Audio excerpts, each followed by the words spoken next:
Hola, buenos días. Buenos días, profe. Vamos a seguir viendo lo que vimos ayer. Estábamos viendo este PPT.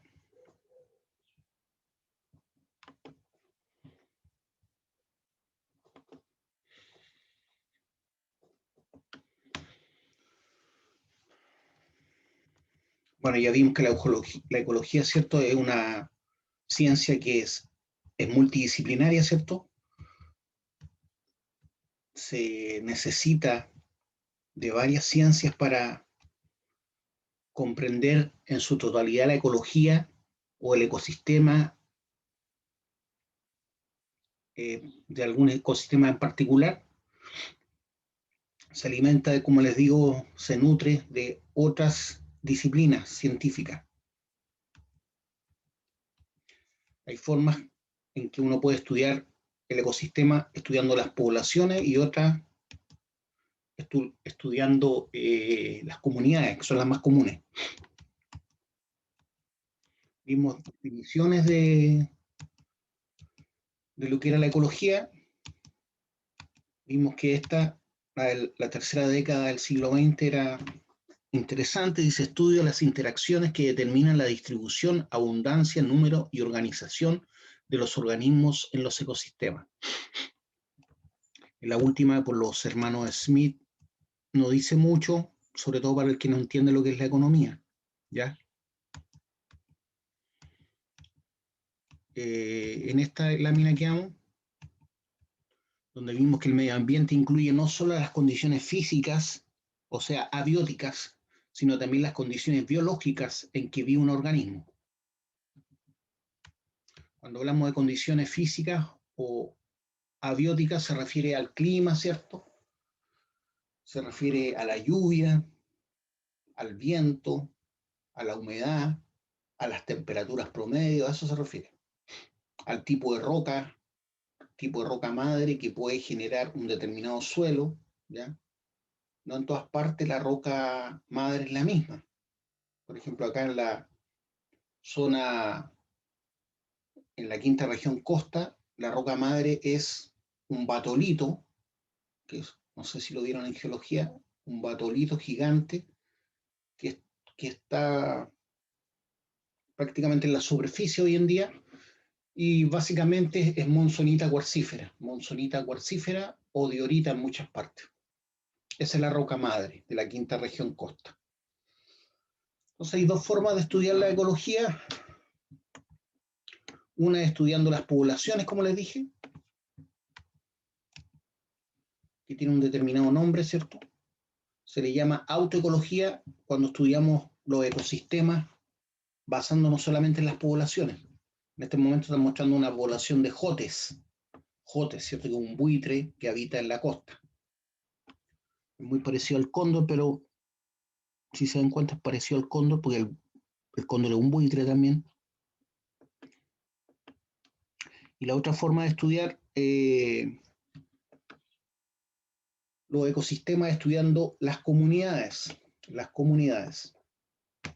Entonces, la autoecología es el estudio de especies individuales en sus múltiples relaciones con el medio ambiente. Cómo se comporta una población y cuál es su función de una especie en particular. Cuando hablamos de población, estamos hablando de una especie en particular. Cómo se comporta y cuál es su función en el ecosistema, ¿ya? Cómo interrelaciona con el ecosistema. Esa es la autoecología. La cinecología estudia las comunidades. Cuando hablo de comunidades me refiero a las distintas especies que cohabitan, ¿cierto?, en un mismo ecosistema. Es el estudio de las comunidades, es decir, ambientes individuales, se refiere al hábitat, al ecosistema, y las relaciones entre las especies que viven allí, ¿ya?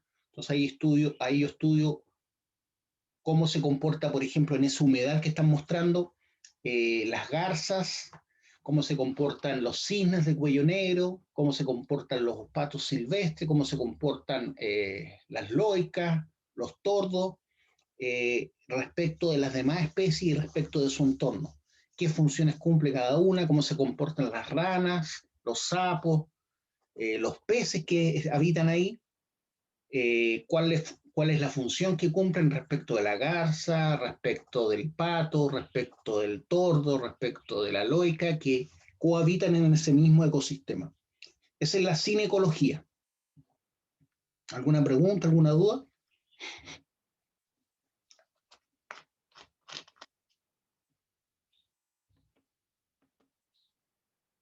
Es un ecosistema, ¿cierto? Entonces, ahí vemos que cohabitan muchas especies.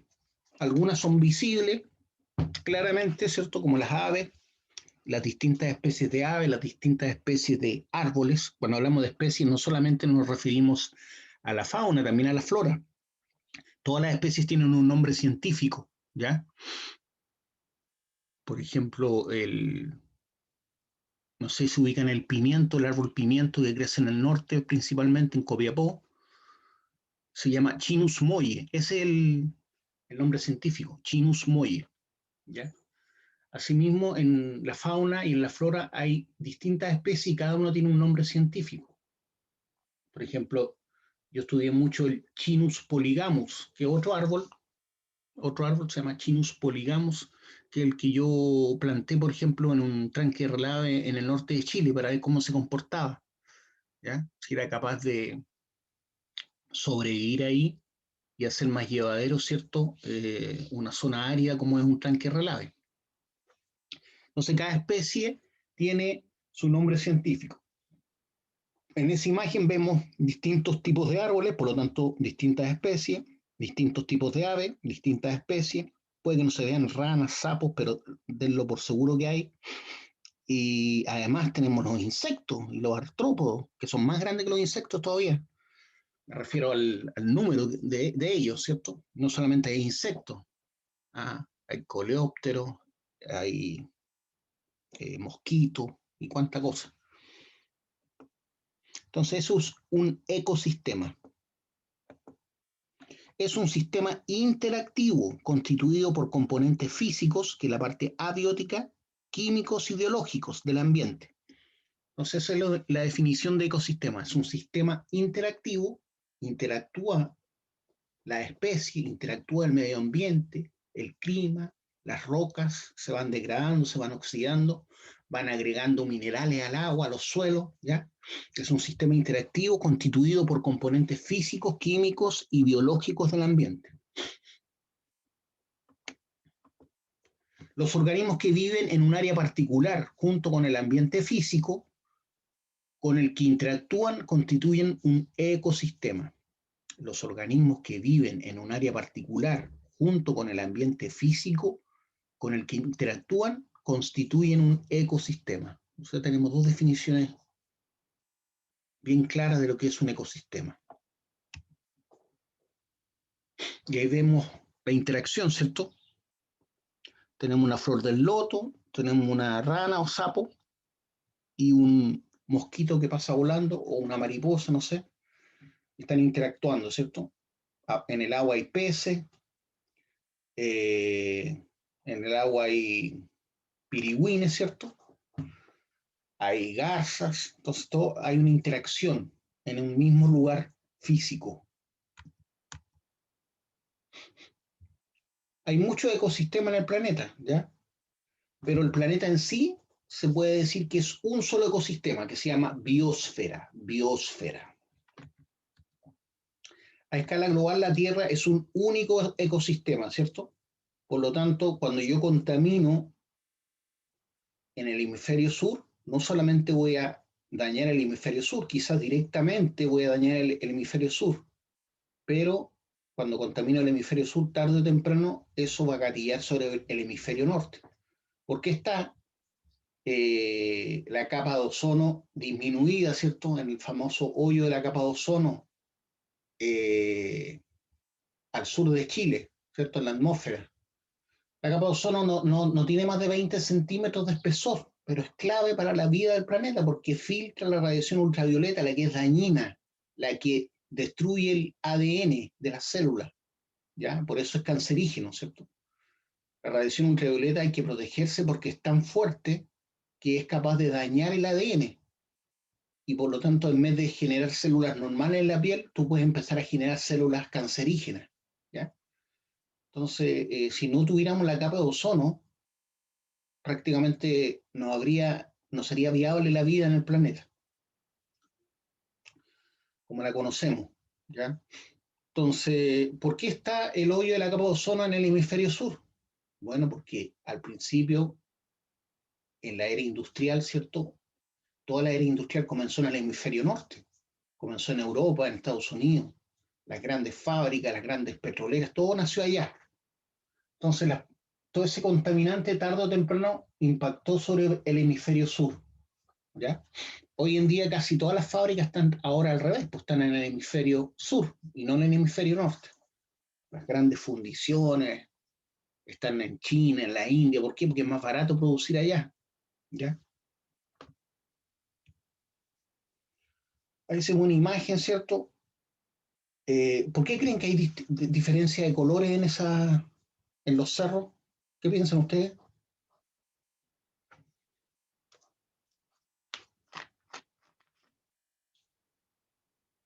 Es un Chiquillos, fenómeno de cómo se refleja la luz. eso mismo, ¿cierto? Pero ¿por qué se ve más claro a lo que está más lejos que lo que está más cerca? Me parece que eso era porque era, porque era redonda la Tierra. Por eso se iba como perdiendo al final y terminaba viéndose el cielo que estaba más allá de lo que era ovalado. Ya. Bueno, cuando uno está en la campana, uno puede ver el mar. En la cumbre de la campana usted puede ver el mar. Y en la cumbre del San Ramón, que es el cerro más alto frente a Santiago, el San Ramón, 3.249 metros sobre el nivel del mar, si está despejado, si llovió hace poco, tú ves el mar desde el San Ramón, o sea, desde la cordillera de los Andes. Ves el mar. ¿Qué te parece? Y de la Concagua también se ve el mar. Y la Concagua ni siquiera está en Chile, está en Argentina. ¿Ya? Eh, pero esto de una escala mucho más pequeña, pues estamos hablando de aquí no hay ni, entre esta cumbre y esta no hay más de 20 kilómetros, por lo tanto no se alcanza a ver la redondez de la Tierra. Lo que ocurre acá es un fenómeno óptico que tiene que ver con que como eso está más lejos, yo tengo que, la luz que, acuérdense que todo lo que yo veo es porque es luz reflejada, ¿cierto? Esto yo lo veo porque llegó la luz ahí y se reflejó en mi retina. Llegó la luz ahí y se reflejó en mi retina. Llegó la luz ahí y se reflejó. Allá tiene que atravesar la luz una capa más gruesa de atmósfera, porque está más lejos, ¿cierto? Entonces la capa de luz tiene que atravesar más kilómetros de atmósfera que acá. Aquí, por ejemplo, tengo que atravesar 4 kilómetros, acá 2 y acá 1. Entonces, como hay más atmósfera acá, hay más también partículas en la atmósfera. No sé si ustedes han alumbrado con una linterna en la noche, se darán cuenta que hay muchas pelusas y partículas flotando en la atmósfera. Bueno, todas esas partículas y pelitos y pelusas que están flotando en la atmósfera van refractando la luz. Entonces, por eso se produce ese fenómeno. ¿Ya? Entonces, eso se ve más borroso, si se puede decir así, o menos claro, porque la luz se va refractando a medida que va atravesando esa capa de polvo y pelusas, porque la atmósfera no es vacía, ¿cierto? Tiene materia. Entonces eso va disipando, ¿cierto? En alguna medida la imagen correcta. ¿Por qué? Porque tiene que atravesar toda esa capa de polvo, humedad o pelusas que hay en el ambiente. Entonces por eso yo la veo más clara. Y eso es lo que nos permite, gracias a eso, ¿cierto? Lo que nos permite identificar cuando algo está más lejos o está más cerca, ¿no es cierto? De igual forma, tú las cosas que están más lejos las ves más chicas, porque te llegan menos fotones que salieron de ese cuerpo que está lejos. Cuando tú miras un cuerpo más lejano, tú ves la imagen más chica, ¿cierto? Tú puedes tomar tus dedos y ver, meter una cordillera o meter un edificio entre medio de tus dos dedos, que no son más de 2 pulgadas. Es lo mismo, el mismo fenómeno. Como está más lejos, te llega menos luz reflejada de eso a tus ojos. Si estás más cerca, te llega más luz reflejada de eso a tus ojos, por eso lo ves más grande. ¿Se entiende, no? Es un fenómeno de óptica física. Y bueno, gracias a ese fenómeno es que entendemos cuando algo está cerca y lejos. ¿Ya? ¿Me cacharon lo que expliqué o no? Sí. Ya. Bueno, eso entre comillas nomás, pues es para hacerlos pensar un poco. Los ecosistemas de la Tierra forman el ecosistema planetario o biosfera, ¿ya? Entonces la biosfera es el ecosistema planetario. Pero ¿qué pasa con el ecosistema planetario? Está unido, ¿cierto? La atmósfera está unida, los mares están, el Pacífico con el Atlántico igual están pegados, están unidos, ¿cierto? Aunque cuando uno va a Cabo de Hornos y ve, uno puede diferenciar. Yo nunca he estado ahí, pero he conversado con marinos que han estado ahí, donde se encuentra el Atlántico con el Pacífico, y dicen que es impresionante porque el Atlántico tiene un color y el Pacífico tiene otro color. Y uno ve que chocan y están unidos, po, pero como que no se mezclan. Es re loco, siendo que los dos son de agua, pero se ve ese fenómeno porque están a distinta temperatura, tienen distinta salinidad, ¿ah? Entonces se produce esa, es como que hubieran dos fases, es como que se estuviera juntando aceite con agua, por decir algo. Es loco el efecto que se produce. Me encantaría estar ahí en todo caso. Pero finalmente los mares se comunican, ¿es cierto? Una ballena puede pasar del Atlántico al Pacífico o del Pacífico al Atlántico. Entonces, finalmente, cuando tú contaminas el aire, esa contaminación, como se ha visto en varias partes, cuando hay una erupción volcánica, por ejemplo, uno ve que la ceniza empieza, incluso la otra vez cuando estaban los incendios en Australia, no me acuerdo si el año pasado, creo que el año pasado, daban vuelta a todo el planeta. Daban vuelta a todo el planeta. Cuando hay vientos fuertes, tormentas de arena en el Sahara, llegan hasta las Islas Canarias, ¿ya? Y la arena. Entonces todo el planeta está unido por una misma atmósfera y se podría decir por aguas prácticamente unidas. Por lo tanto, cuando tú contaminas en un lado, tarde o temprano va a impactar sobre el otro lado. Eso es lo que le quería decir. Por otro lado, la biosfera, como un ecosistema planetario, tiene distintos biomas. Los biomas son como grandes ecosistemas característicos. Por ejemplo, uno de esos biomas es la Amazonía. La Amazonía, ¿cierto?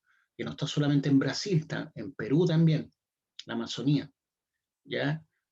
Entonces, la Amazonía, cuando hay un incendio en la Amazonía, aparte del daño que se está produciendo en el sentido de que los árboles van a dejar de transformar el CO2 en oxígeno, todo ese carbono que acumularon por años es arrojado a la atmósfera en forma de CO2 y monóxido de carbono. Y ese CO2 sabemos que es un gas de efecto invernadero, ¿ya? Entonces es bien complejo el tema. Entonces hay biomas característicos. Uno de ellos es la Amazonía, otro de ellos es el desierto de Atacama. Otro bioma es donde nosotros vivimos. Por ejemplo, la quinta región, la región metropolitana y la sexta región tienen un ecosistema característico que se llama bosque esclerófilo. Bosque esclerófilo. Y ese bioma es único en el planeta. ¿Ya? No existe en otro lado. Así como no existe otro desierto de Atacama, no existe otro desierto del Sahara con características propias. Así son los biomas. Comunidad ecológica principal a nivel regional. Eso es un bioma. Comunidad ecológica principal a nivel regional. Son grandes ecosistemas. Constituidos por una combinación característica de plantas y animales y también hongos, ¿cierto? En una comunidad clímax. Constituidos por una combinación característica de plantas, animales y hongos en una comunidad clímax. Cuando hablamos de comunidad clímax se refiere cuando alcanza su madurez. Cuando una comunidad alcanza su madurez, hay un equilibrio dinámico entre las distintas especies, ¿ya? Tanto de la flora como de la fauna. Por lo tanto, si uno impacta sobre una de esas cadenas, ya sea de la flora o de la fauna, o, o introduce una planta o introduce un animal que no es propio de ahí, como por ejemplo el conejo, empieza a producir un daño, impacta sobre ese ecosistema único, sobre todo el ecosistema. ¿Ya? Por ejemplo, los conejos se reproducen rápidamente y arrasan con todo, se empiezan a comer hasta las raíces de las plantas. Por lo tanto, pueden hacer desaparecer especies que otras especies, como por ejemplo los artrópodos, los insectos, dependen de esa especie que va a desaparecer. Y a su vez, esos artrópodos permitían que ese insecto en particular permitía que bajara, por ejemplo, la población de tal o cual otra especie. Y así es como queda la escoba cuando uno saca una especie o introduce una especie, o cuando producto del impacto del ser humano desaparece una especie. ¿Ah? Por ejemplo, porque vamos arrasando con los bosques, vamos arrasando con los campos y vamos construyendo y poniendo cemento. ¿Por qué se inunda Santiago, por ejemplo? Porque está todo cubierto de cemento, pues, no tiene por dónde infiltrar el agua. Cuando llovía, antes que llegara el hombre, o antes que llegaran las grandes ciudades más bien, y llegaran a pavimentar Santiago, las aguas corrían, ¿cierto? Y se iban disipando en la medida que iban bajando y llegaban al valle. Pero ahora está todo pavimentado desde prácticamente de la precordillera hacia abajo. Entonces las aguas corren, corren, ¿y dónde llegan? A las partes más bajas de Santiago. Por ejemplo, Pudahuel. Pudahuel significa en Mapudungún, si no mal recuerdo, significa tierra de las muchas aguas, tierra de las muchas aguas, o zona de inundación, una cosa así. En ese tiempo, imagínense, los araucanos ya sabían que todas esas tierras se inundaban. ¿Por qué? Porque son las zonas más bajas de Santiago.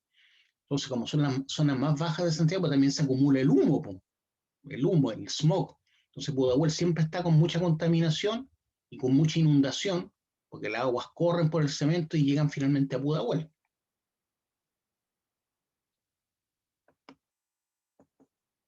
Se identifican por sus climas distintivos y sus plantas dominantes. ¿Qué cosa? Los biomas. Se identifican por sus climas distintivos y sus plantas dominantes, donde hay plantas. En el desierto de Atacama prácticamente no hay plantas. Su distribución en la Tierra está muy influida por los patrones anuales de temperatura y precipitación. Entonces, la distribución de estos biomas en el planeta está muy influida por los patrones anuales de temperatura y precipitación. Por ejemplo, nosotros podemos decir que el planeta Tierra es un planeta habitable con una temperatura media de 15 grados Celsius, más o menos. Pero esa es la temperatura media.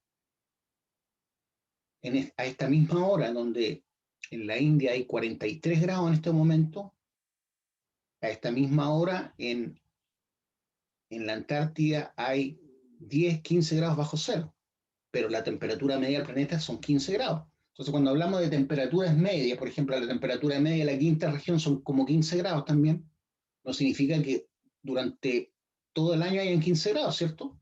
Aquí en Limache a veces hay 1, 2 grados bajo cero, pero en verano a veces me ha tocado estar con 38 grados. Cuando hicieron 40 en Olmué, una vez habían 38 grados acá en Limache. Pero aún así, se dice que la temperatura media es de 15 grados. Entonces, ojo con esos datos. Lo mismo que las precipitaciones. Te dicen que caen 200 milímetros anuales, pero hay una estación que es prácticamente seca y otra que es lluviosa. Así es el clima mediterráneo. Entonces ya sabemos que sobre los biomas influyen, ¿qué cosas? Los factores climáticos. Factores que determinan el clima. ¿Cuáles son? La latitud, a cuánto estoy del Ecuador. Entre más cerca del Ecuador estoy, mayor temperatura, ¿cierto? Si me alejo del Ecuador, hacia el norte o hacia el sur, es más frío. Entonces la latitud influye, ¿cierto?, sobre el clima. La altura geográfica también influye sobre el clima. A mayor altura, menor temperatura, y mayor radiación y menos presión atmosférica. ¿Ya? Pinché la foto y parece que me va a mandar a internet la cuestión.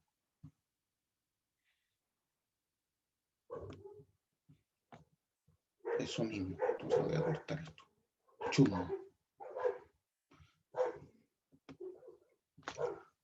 Entonces tenemos que factores que determinan el clima, la latitud, la altura geográfica, hablamos de metros sobre el nivel del mar, y la localización. No es lo mismo vivir en la costa, no es lo mismo vivir en Viña que en Limache.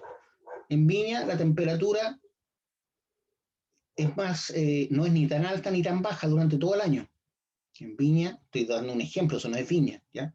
En Viña o San Antonio la temperatura no es tan baja ni tan alta durante todo el año. ¿Por qué? Porque el mar pasa a ser un elemento equilibrador de las temperaturas, porque el agua tiene mucho calor específico.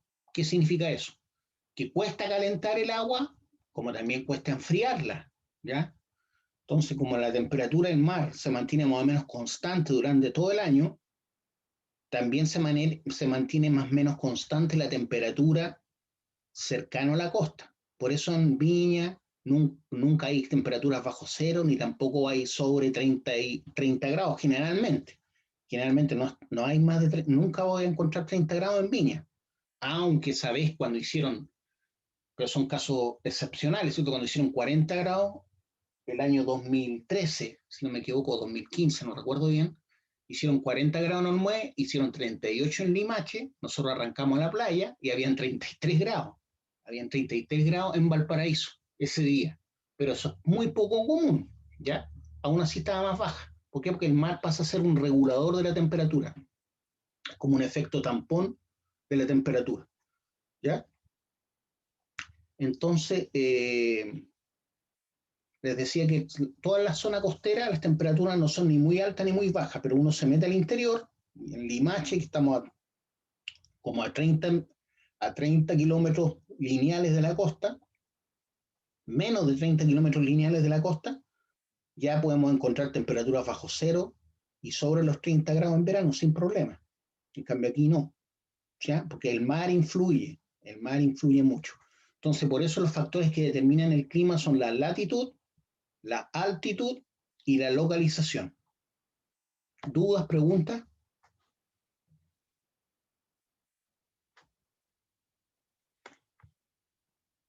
Profe, una consulta. Dígame. En, ¿cómo se llama? En algún punto vamos a ver algún tipo así como de leyes o normativas ambientales relacionadas con la minería en este ramo, ¿Qué cree usted? que me imagino que sí. Sí, pues. La tercera prueba es puras leyes, pero Ya. primero tengo que enseñarles lo que es un ecosistema, tienen que conocer primero lo que es la Sí, pues, biodiversidad. conocer el entorno para Bueno, saber qué proteger. sí, pues. Ya, Entonces, ya, profe, me queda claro. para entender las leyes, valorar las leyes, tú tienes que conocer lo que quieres cuidar primero. Eso. Gracias, profe. No, ¿de qué? Elementos del clima. Entonces, los elementos del clima, antes estábamos hablando de los factores, ahora estamos hablando de los elementos del clima. Son los que se pueden medir, básicamente. Los elementos del clima son los que yo puedo medir, ¿ya? ¿Cuáles son? La temperatura, la humedad, la presión atmosférica, las precipitaciones. También se pueden medir. Hablamos de milímetros, por ejemplo, que cayeron 10 milímetros en 24 horas. ¿Qué significa 10 milímetros en 24 horas? ¿Alguien sabe? ¿Qué significan 10 milímetros en 24 horas de lluvia? ¿Cuánto implica en volumen de agua eso? ¿Lo puede calcular? Porque cuando uno le dicen cayeron 2 milímetros en 24 horas, en otras partes cayeron 15 milímetros, a veces hablan de 48 milímetros en 24 horas. ¿Qué impacto significa eso? Cuando habla uno de 1 milímetro, significa 1 milímetro por cada metro cuadrado, ¿ya? Entonces 10 milímetros son 10 litros por cada metro cuadrado. Entonces usted puede calcular toda el agua que cayó, dependiendo de la superficie donde llovió.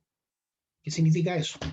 Si Santiago, por ejemplo, tiene 20 por 20 kilómetros y tiene más que eso, vamos a poner 30 por 30,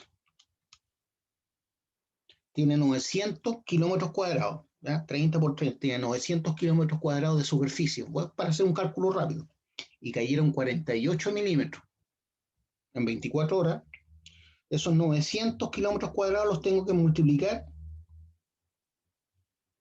primero, eh, tengo que llevarlo a metros cuadrados, esos 900, ¿ya?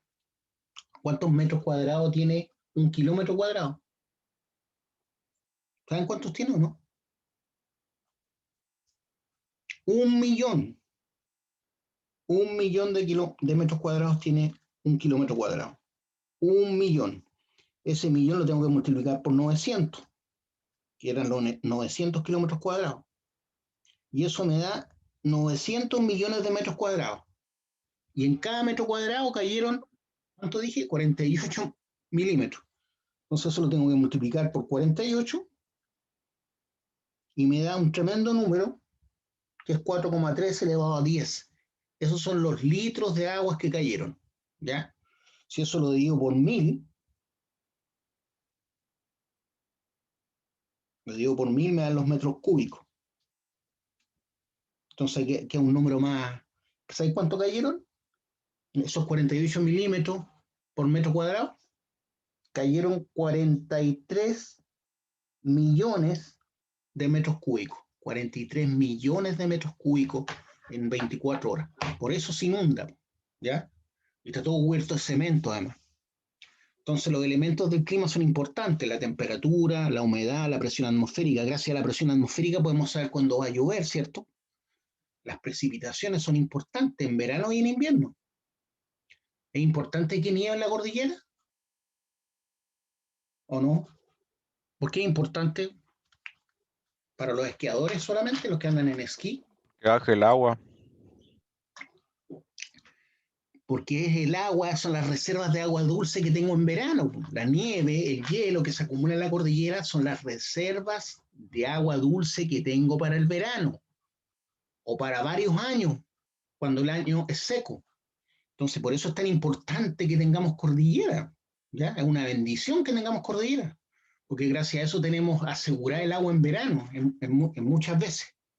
Bueno, ahora con la sequía ni siquiera a veces se asegura eso, pero si no tuviéramos cordillera, cero posibilidad, no tendríamos nada de agua, ¿ya?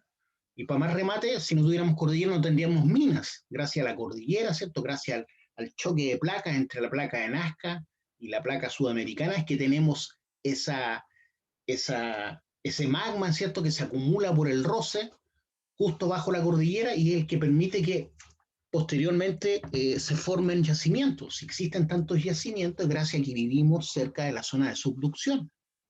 Entonces, todo tiene su razón de ser y su importancia. ¿Qué estamos viendo acá? Es lo que les decía, por las condiciones climáticas reales en las que viven la mayoría de los organismos no corresponden exactamente a las del clima global. O sea, cuando hablamos de medias en el país, la media en el planeta, no son las condiciones reales, ¿cierto? Porque si bien la media en el planeta es de unos 15 grados Celsius, en algunas partes hay 20 grados bajo cero, en otras partes hay 30 grados bajo cero, en otras partes hay 45 grados sobre cero. En el mismo día, a la misma hora tomada de un mismo lugar, hay lugares que están a 30 grados bajo cero y en otros lugares están a 45 grados sobre cero. En el mismo día, a la misma hora, tomado obviamente la hora en un mismo lugar. Entonces, las condiciones climáticas reales en las que viven la mayoría de los organismos, se refiere a la flora y la fauna, no corresponden exactamente a las del clima global. Entonces, hay que tener mucho cuidado cuando hablamos de la media, ¿cierto? Entonces, ahí me están mostrando en alguna medida para que entendamos que en algunas partes hay nieve, en otras partes hay mucho calor. Varían en forma considerable dentro de una misma área climática incluso, ¿ya? Varían de forma considerable dentro de una misma área climática. No sé si ustedes en la casa tienen algunas piezas que son fresquitas en verano y otras piezas son muy calurosas en verano. Lo mismo ocurre en invierno. Hay piezas que en invierno son súper frías y hay otras piezas que en verano son tibiecitas, ¿ya? Cacha que en una misma casa tenemos distintas temperaturas, cuanto más en la naturaleza. Varían de forma considerable dentro de una misma área climática. Eso es cuando hablamos de microclimas. Nos fuimos del clima global a los microclimas.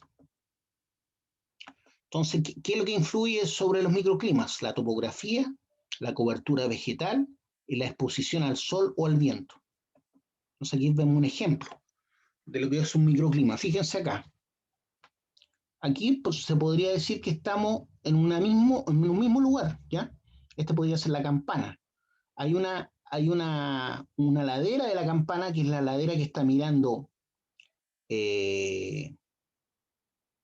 ver, no, olvidémonos de la campana. Esto es un cerro, ¿cierto?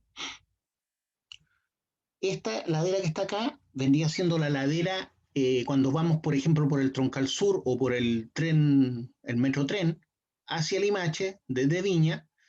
Esta ladera que está acá, esta ladera que es más húmeda, que tiene más árboles, corresponde a la ladera que está mirando hacia el sur. ¿Me siguen o no? Van por el Troncal Sur, o van por el tren subiendo hacia Limache, y la ladera de cerro, porque esto es una quebrada, en el caso de lo que estamos hablando, como un cajón, ¿cierto? Por donde baja el Marga Marga. Entonces la ladera que mira hacia el sur es la ladera húmeda, ¿ya? Se llama ladera sombría, ladera sombría. Esa ladera sombría tiene más lluvia, tiene más vegetación, menos exposición al sol. En cambio, la ladera que mira hacia el norte, la ladera que mira hacia el norte, subiendo desde Viña a Limache, por el metrotren o por un auto, por el Troncal Sur, la ladera que mira hacia el norte es más seca. ¿Se dan cuenta? Porque tiene más exposición al sol y tiene menos lluvia. Por esto, por los microclimas. Esta zona, esta ladera sombría, recibe casi toda la lluvia, ¿ya? Porque aquí las nubes como que se aprietan cuando pasan de costa al interior.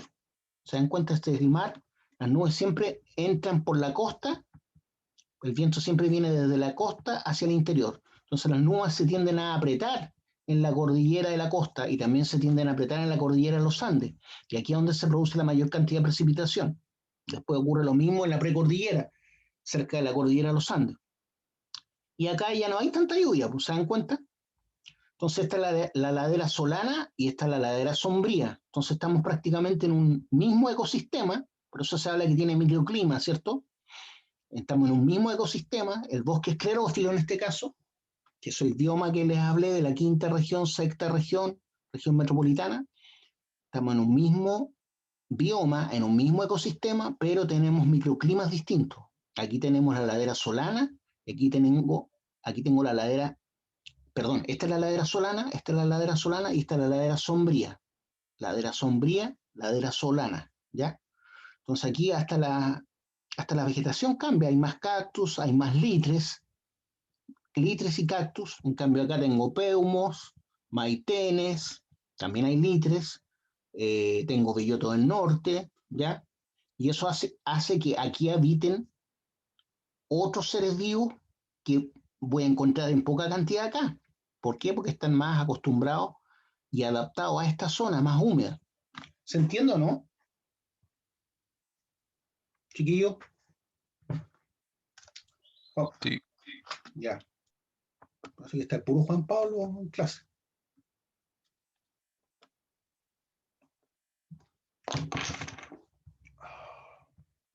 Adaptación de los organismos al ambiente. Bueno, los organismos, de acuerdo a la teoría de la evolución, se van adaptando, ¿cierto? Adaptando. Asimismo nosotros, ¿ya? Por ejemplo, las personas que viven más cerca del Ecuador son más morenos. ¿Por qué? Porque tienen más melanocitos, que son unas células que están en la piel, que generan melanina. Esa melanina nos ayuda a protegernos de la radiación ultravioleta, ¿ya? Por eso la gente que vive en zonas más cálidas, donde hay más sol, es más morena. En cambio, la gente, estoy hablando en general, por cierto, estoy hablando de las razas, entre comillas, ¿ya? Y la gente que es más blanca, que es más rubia, de ojos claros, generalmente es de lugares más del hemisferio norte, de Europa del norte, porque hay menos sol. El sol llega en un menor ángulo, aún en verano llega en un menor ángulo, por lo tanto no es tan caluroso, no están tan expuestos a la radiación. Por eso la gente más blanca no necesita tanta melanina, ¿ya? Porque no está tan expuesta a la radiación ultravioleta como la gente que vive más cerca del Ecuador. Esas son adaptaciones, ¿ves? Pero eso también ocurre con la flora y la fauna. Es de eso lo que estamos hablando. Entonces, una adaptación, ¿qué es lo que es? Un cambio que permite a un organismo funcionar eficientemente. Significa una ventaja para vivir en un hábitat concreto.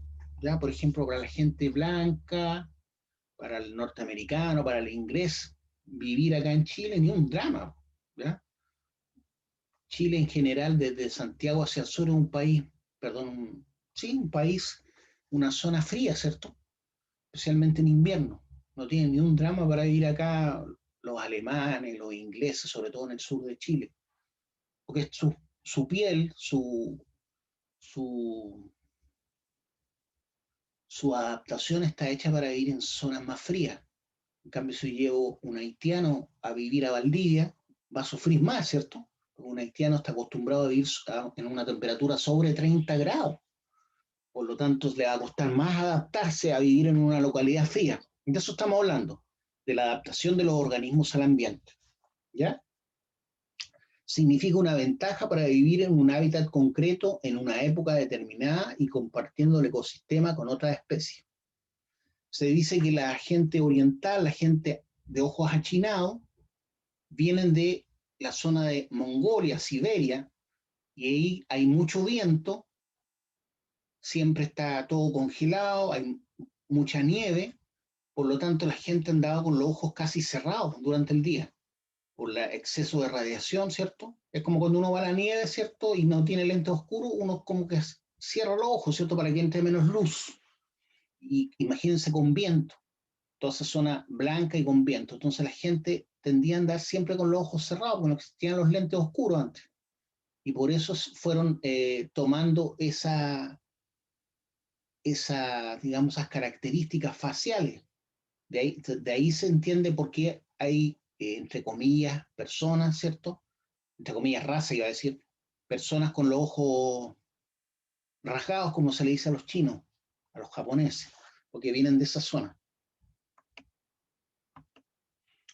Se sabe, por ejemplo, que toda la Polinesia fue habitada por personas que saltaron más o menos desde Taiwán hacia la Polinesia. Por lo tanto, eran chinos, entre comillas, ¿cierto? Como los chinos que conocemos todos, como los japoneses. Saltaron hacia las islas de la Polinesia y fueron abarcando toda la Polinesia hasta la isla de Pascua, que es la última isla de la Polinesia, entre comillas, porque está bastante lejos del resto de la Polinesia. De hecho, la isla de Pascua o Rapa Nui está más cerca del continente nuestro que de Tahití, por ejemplo. De Tahití, que es la isla que le sigue. Después de Tahití vendría Rapa Nui. Pero todos venían partieron en algún momento de China. ¿Por qué tanta diferencia racial? Porque se fueron adaptando a una mayor temperatura, a comer más pescado, más marisco, y uno ve que los polinésicos son más fuertes, son más morenos, no tienen los ojos tan rasgados como los chinos, ¿ya? Pero si uno estudia el genoma de un polinésico, claramente vienen todos de China, partieron de una zona muy cercana a Taiwán en algún momento. Lo mismo pasa con los nativos, ¿cierto? Que llegan del estrecho de Bering, ¿cierto? De la parte norte de Norteamérica, desde Rusia, ¿cierto? Saltaron a Alaska, entre comillas, un día a Alaska, cuando en las glaciaciones, ¿cierto? Ese mar ahí es muy somero, no tiene mucha profundidad, no tiene más de 100 metros aparte, por lo tanto eso se congeló y la gente partió de Asia a América, y así es como llegaron los primeros americanos. Por lo tanto, los primeros americanos eran todos de origen mongol, de origen, entre comillas, chino, ¿cierto? Con rasgos chinos. Pues los mongoles tienen rasgos chinos, ¿cierto? Y ellos llegaron, ¿cierto?, a América del Norte en distintas bandadas desde la primera y segunda glaciación. Por lo tanto, toda América se podría decir que fue conquistado originalmente por nativos. Hoy no solo hablamos de nativos, pueblos originarios, pero venían de China, de Mongolia. Por eso todos tienen rasgos muy parecidos. Si uno compara, por ejemplo, un esquimal con un araucano en el sur, tienen rasgos muy parecidos. Los Ona, los Yaganes son muy parecidos a los esquimales. Pómulos salientes, ojos rasgados, porque tienen el mismo origen, ¿ya? Entonces, las adaptaciones de los organismos al ambiente pueden producirse a cualquier nivel, desde el molecular, por ejemplo, en el caso de las células que generan más melanina, los melanocitos, podríamos decir que estamos hablando a nivel celular ya. Entonces, esas adaptaciones de los organismos al ambiente pueden producirse a cualquier nivel, desde el molecular hasta el de organización social, desde la capacidad sensorial hasta las asociaciones simbióticas de especies que evolucionan juntas, como por ejemplo el caso del líquen, que ya saben ustedes que el líquen es una simbiosis, ¿cierto? Un organismo simbiótico en donde una alga vive con un hongo, pero ninguno de los dos puede vivir sin el otro, ¿ya? El motor del proceso de adaptación es la selección natural. Entonces, según la teoría de la evolución, el motor del proceso de adaptación es la selección natural. Entonces van sobreviviendo los más fuertes, los que se adaptan. Lo mismo que le hablaba con las bacterias, ¿se acuerdan? Las bacterias que sobreviven a un antibiótico son capaces de traspasar esa información para que otra bacteria también pueda sobrevivir a ese antibiótico. Entonces el motor del proceso de adaptación es la selección natural. ¿Qué es un hábitat? Es parecido cuando hablamos de ecosistemas, si se dan cuenta. Es el lugar real en que vive un organismo. Describe una localización, se puede definir a distintos niveles y escalas. Es el lugar real en que vive un organismo. Se está hablando del espacio físico, ¿cierto? Describe una localización, se puede definir a distintos niveles y escalas, el hábitat, ¿ya?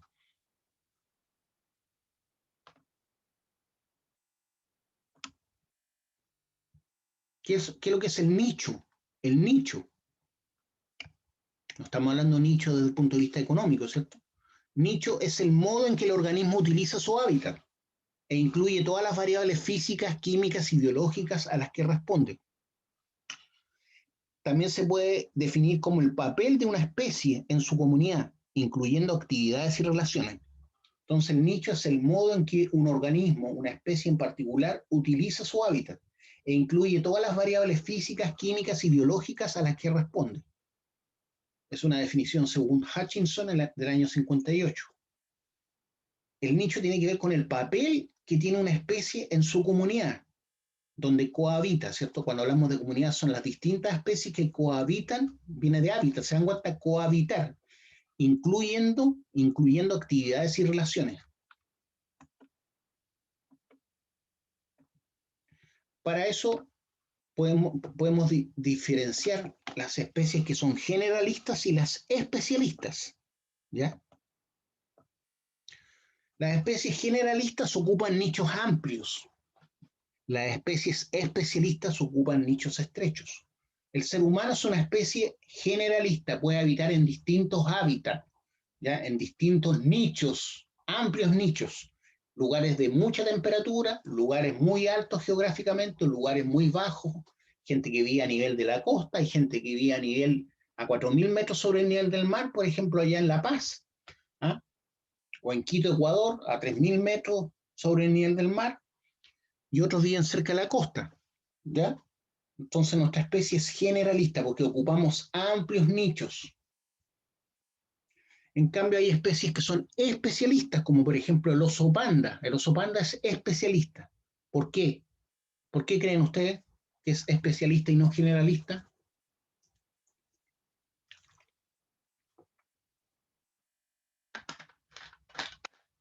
¿Por qué el oso panda es especialista y no generalista?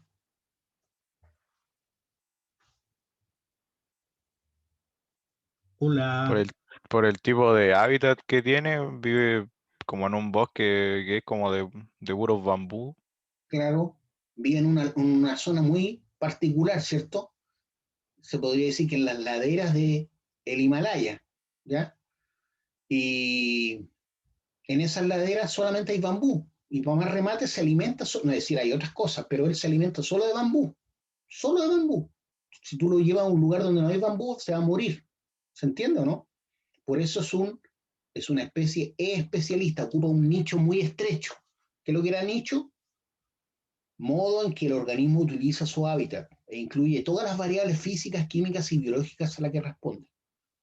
Entonces, el panda es una especie especialista, no generalista. Otra especie especialista se le ocurre, otra especie que sea especialista,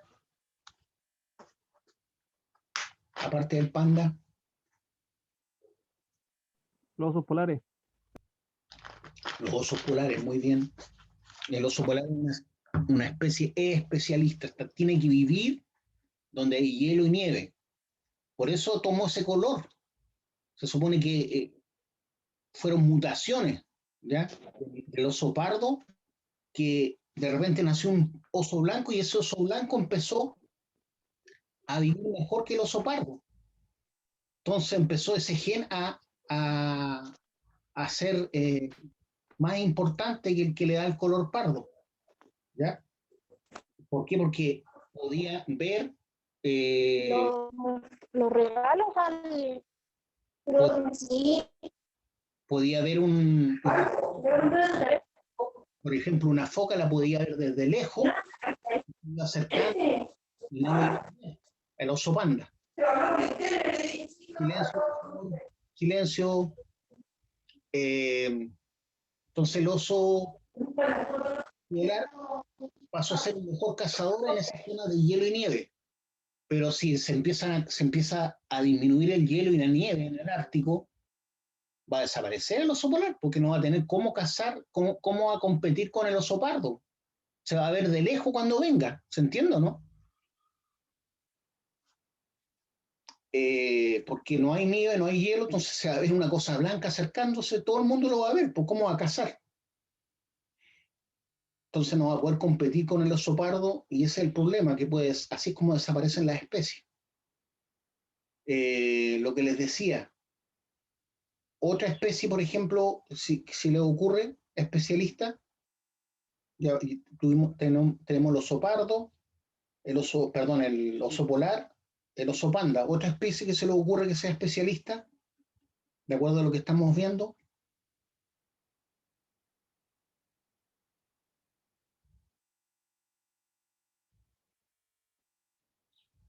Depende cómo lo veamos, ¿ya? Si es por localización geográfica, si es por latitud geográfica o por altura geográfica. Por ejemplo, el cóndor, desde el punto de vista de altura geográfica, es especialista, ¿ya? Es especialista. Pero si lo vemos como por latitud geográfica, es generalista, porque habita, ¿cierto?, en toda Sudamérica, en la cordillera de los Andes.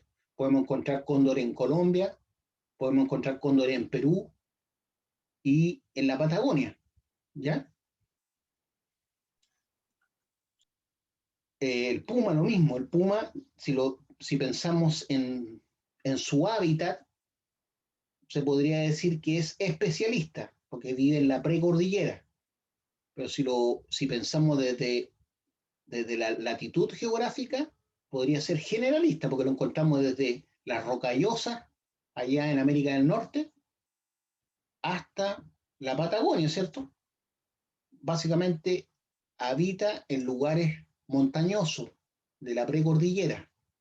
Entonces, a todo lo largo de la cordillera de los Andes vamos a encontrar pumas, pero también lo encontramos en lo que vendría siendo como la continuación de la cordillera de los Andes, que son las cordilleras que están, digamos, cerca de la costa oeste de Estados Unidos, ¿ya? Cerca de la costa oeste de Estados Unidos también tenemos cordillera y ahí también encontramos al puma. Una especie especialista, también conocida, que quería que se lo recordaran a ustedes, es el koala. ¿El koala es especialista o es generalista? El koala.